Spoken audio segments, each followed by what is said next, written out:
Match শুরুর আগে প্রায়ই দেখা যায় তারকা খেলোয়াড়দের হাত ধরে ছোট ছোট শিশুরা মাঠে প্রবেশ করছে।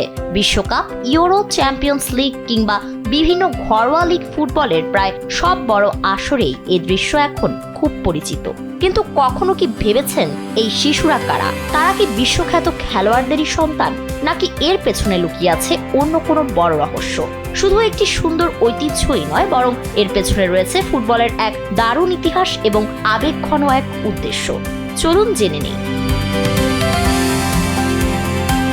ফুটবল বিশ্বে এই শিশুদের সাধারণত ম্যাসকট বা প্লেয়ার অ্যাসকট বলা হয়। লোডশেডিং কিংবা ঘরের বাইরের তীব্র গরমে ওয়ালটন রিচার্জেবল ফ্যান থাকলে থাকবে শুধু বাতাস আর বাতাস।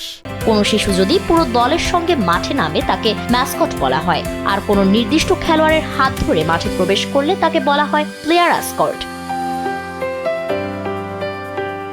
আজকের দিনে এটি ফুটবলের পরিচিত একটি ঐতিহ্য হলেও এর পেছনে রয়েছে একটি সুন্দর উদ্দেশ্য। 1990-এর দশকে ইউরোপীয় ফুটবলে এই প্রথা জনপ্রিয়তা পেতে শুরু করে। পরে 2000 সালের বিশ্বকাপে শিশুদের অধিকার ও তাদের ভবিষ্যৎ নিয়ে সচেতনতা তৈরির প্রচারণার অংশ হিসেবে প্রতিটি খেলোয়াড়দের সঙ্গে একজন করে শিশুকে মাঠে নামানো হয়। সেই থেকেই বিশ্বজুড়ে এই প্রথা আরও জনপ্রিয় হয়ে ওঠে।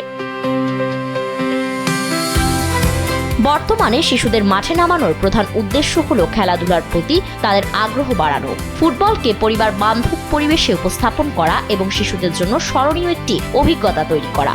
অনেক সময় বিভিন্ন প্রতিযোগিতা, লটারি, ফুটবল একাডেমি কিংবা স্পন্সর প্রতিষ্ঠানের মাধ্যমে শিশুদের নির্বাচন করা হয়।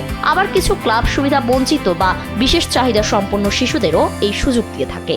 বিশ্বকাপের দীর্ঘদিনের স্পন্সর ম্যাকডোনাল্ডস বিভিন্ন প্রতিযোগিতা ও কার্যক্রমের মাধ্যমে নির্বাচিত শিশুদের খেলোয়াড়দের সঙ্গে মাঠে নামার সুযোগ দিয়ে থাকে। সাধারণত 5 থেকে 17 বছর বয়সী শিশুরাই এই সুযোগ পায়। হাজারো দর্শকের সামনে প্রিয় ফুটবলারের হাত ধরে মাঠে নামা তাদের জন্য এক স্বপ্ন পূরণের মুহূর্ত। মজার বিষয় হলো, এক সময় মাঠে ম্যাসকট হিসেবে মাঠে নামা কিছু শিশুই পরবর্তীতে বড় ফুটবলার হয়েছেন। তাই ম্যাচ শুরুর আগে খেলোয়াড়দের পাশে দাঁড়িয়ে থাকা এই ছোট্ট মুখগুলো শুধু একটি আনুষ্ঠানিকতার অংশ নয়, বরং ভবিষ্যতের স্বপ্ন, অনুপ্রেরণা এবং ফুটবলের আগামী খেলোয়াড়। ফারিন রহমান প্রীতি, কালবেলা।